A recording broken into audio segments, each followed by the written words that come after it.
मुझे नहीं लगता कि मैं तुम्हारी तलवार को बना पाऊंगा। नहीं बना पाओगे? आपका क्या मतलब है? क्या मैं देख सकता हूँ 1 सेकंड के लिए वो तलवार? और फिर वो अपने हैमर से मार के तलवार को टुकड़ा कर देता है। फिर वही हिस्सा नहीं टूटा जहाँ हैमर लगा था, बल्कि पूरी की पूरी तलवार ही टुकड़ों में बढ़ गई। मैंने वो टेक्निक किसी असली इंसान पर यूज नहीं की थी, इसलिए मुझे लगा था कि तलवार बिल्कुल ठीक रहेगी। लेकिन कोई भी नॉर्मल स्वॉर्ड तुम्हारी स्वॉर्ड टेक्निक को झेल ही नहीं सकता। तो फिर तलवार को और ज्यादा मजबूत बना दो ना। अगर प्रॉब्लम सिर्फ बेटर फॉर्ज टेक्निक से सॉल्व हो जाता तो मैं जरूर करता, लेकिन तुम्हारी स्वॉर्ड टेक्निक को झेलने के लिए तलवार को फॉर्जुनेशन से बनाना पड़ेगा, और फॉरस्टोन का एक बेहद ही रेयर मटेरियल है। इसी वजह से हमारा कल्ट ये मटेरियल सिर्फ उन लोगों को देता है जो कम से कम वार्डन रैंक होते हैं। समझ गया। मुझे पता था डिमोनिक लॉर्ड की स्वॉर्ड आर्ट पावरफुल है, लेकिन मुझे अंदाजा नहीं था कि इतनी ज्यादा खतरनाक होगी। माफ करना, तुम्हारी स्वॉर्ड टेक्निक देखकर मेरे अंदर एक काशफेस्ट मैन के तौर पर जुनून जग गया है, लेकिन फिर भी मैं तुम्हारी मदद नहीं कर सकता। लगता है कोई और रास्ता नहीं है। अब मुझे खुद ही 5th एग्जामिनेशन पास करनी होगी और वार्डन रैंक हासिल करना पड़ेगा। फिलहाल मैं तुम्हारे लिए जो सबसे बेस्ट चीज फॉर्ज कर सकता हूँ वो एक साइबर है। अपनी साइबर टेक्निक दिखाओ। ठीक है, मैं दिखाता हूँ। लकीली मेरी डांसिंग बटरफ्लाई टेक्निक देखने के बाद उसने पूरा भरोसा हो गया कि मैं वो मेरे लायक एक परफेक्ट साइबर फॉर्ज कर सकता है। उसने मुझे 2 हफ्तों बाद आने को कहा है ताकि मैं साइबर ले सकूं।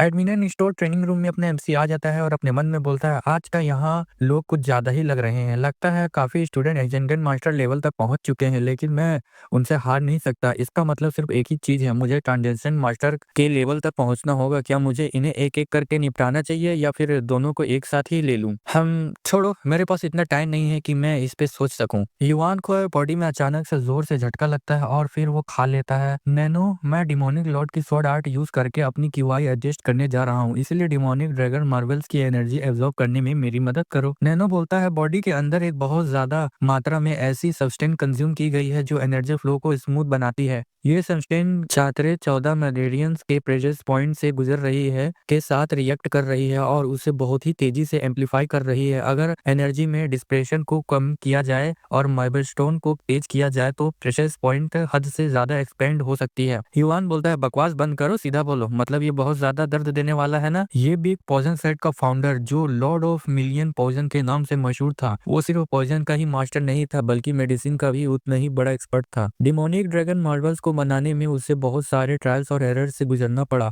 उसकी मेहनत की वजह से आज के डिमोनिक ड्रैगन मार्वल्स कंज्यूम करने के लिए परफेक्ट साइज के होते हैं, और ये एनर्जी एब्जॉर्ब करने के सबसे सेफ और स्टेबल तरीका है, बिना प्रेशर पॉइंट को ओवर एक्सटेंड करके। फिर युवान अपना ट्रेनिंग करने लगता है और उसकी बॉडी से खून निकलता है। नैनो, तुम्हारी ग्रेट वेडवल रिपीट हो चुकी है। नैनो बताता है, तुम्हारी ग्रेट वेडवल रिपीट हो चुकी है। जख्म हिस्सा को जल्दी से रिकवर किया जा रहा है, सेल्स को स्प्लिट करके रिकॉग्नाइज शुरू किया जा रही है। युवान बोलता हूँ, अगर नैनो मेरी मदद नहीं कर रहा होता तो मेरी सारी ब्लड वेसल फट चुकी होती और मैं एक ही खून से भरा सीधा जिंदा लाश बन चुका होता। शायद मुझे डिमोनिक लॉर्ड स्वॉर्ड आर्ट की ब्रीदिंग टेक्निक यूज नहीं करनी चाहिए थी, मुझे डांसिंग स्प्रिंग टेक्निक यूज करनी चाहिए थी। दर्द से चिल्लाता है और नैनो बताता है, तुम्हारा body pillar spirit platform reaching young middle of the spring suspend point सब एक्सपेंड हो चुका है और रिपीटिंग भी रिकॉग्नाइज प्रोसेस कमांड्स के जरिए है। युवान बोलता है, अगर मैं सिर्फ एक पल के लिए भी फोकस कह दूं तो मैं तुरंत बेहोश हो जाऊंगा। मुझे ये दर्द बर्दाश्त करनी होगी। हमें पता चलता है क्योंकि युवान ने एक साथ 2 डिमोनिक ड्रैगन मार्वल्स निकल ली थी, इसीलिए उसके मेरिडियंस चैनल में बह रही है एनर्जी। हमारा 4 घंटे का सीन होता है जहाँ पे हम खून पड़े हुए देखते हैं फर्श पे इधर उधर। युवान को फिर देखते हैं बैठा होता है और बोलता है, मैं वहां मर भी सकता था, अब कभी भी सजेशन अमाउंट से ज्यादा नहीं लूंगा।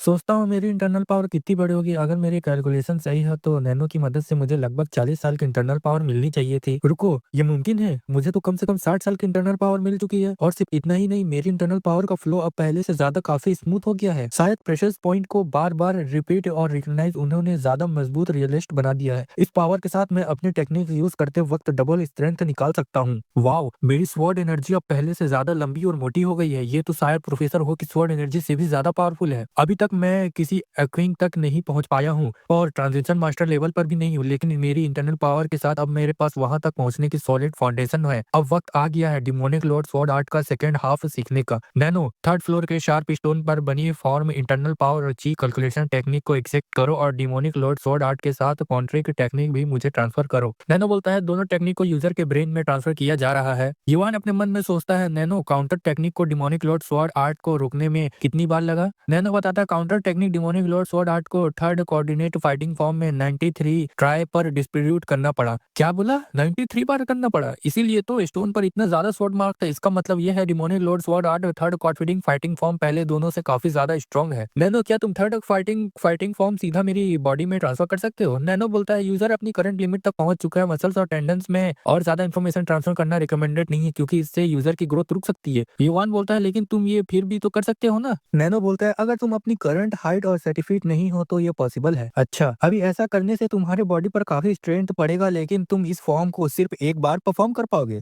अच्छा है। जब सेकंड फॉर्म फर्स्ट फॉर्म इतनी ज्यादा स्ट्रॉन्ग थी तो नेचुरली मुझे तो क्यूरियोसिटी हो ही रही है, मुझे इसे ट्राई करना ही पड़ेगा। हम देखते हैं युवान उस टेक्निक को ट्राई करने जा रहा होता है और ट्राई जैसे करता है हम देखते हैं कि स्लेश जो कि नीचे जमीन पे तोड़ देता है और उसका बॉडी एकदम खून खून निकल जाता है, वो कंट्रोल नहीं कर पाता है सीधी बात, और वो टेक्निक को ट्राई करके सीधा थक के नीचे बढ़ जाता है। नैनो बताता है ओवर एक्सवेशन की वजह से तुम्हारी बॉडी के सारे मसल्स रिप्यूटेड हो चुके हैं, इमरजेंसी रीजनरेशन प्रोसेस शुरू किया जा रहा है। युवान बोलता है मसल्स में डायरेक्टली ट्रांसफर किए बिना ये फॉर्म परफॉर्म करना वाकई में बहुत ज्यादा मुश्किल है। और वो पीछे घूम के देखता है और बोलता है सिर्फ एक आधा अधूरा डेमोन्स्ट्रेटिंग करके भी मैंने अपनी स्वॉर्ड एनर्जी से प्रॉपर निशान छोड़ दिया, तो फिर हैरानी किसी भी नहीं होगी कि मैटर करने पे 93 ट्रायल्स लगे होंगे इसे। लेकिन फिर भी अगर ये टेक्निक इतनी खतरनाक है तो फिर इसे डिस्ट्रीब्यूट करने वाली थर्ड फॉर्म और काउंटर टेक्निक आखिर कितनी ज्यादा पावरफुल होगी। लगता है जैसे मैं अपनी पूरी मसल्स तरह से रिकवर हो जाती है, मुझे इस बार ट्राई करना ही पड़ेगा। और ट्राई करने के लिए जैसे जाता हम देखते हो जंप मारता है, फिर स्लेश का ट्राई करता है और फिर बोलता है ये टेक्निक वाकई में बहुत कमाल का है और नॉर्मल स्वॉर्ड फॉर्म को कॉम्बिनेशन यूज करके मैंने डिमोनिक लॉर्ड स्वॉर्ड आर्ट के थर्ड फॉर्म को कम्प्लीटली डिस्टर्ब कर दिया है।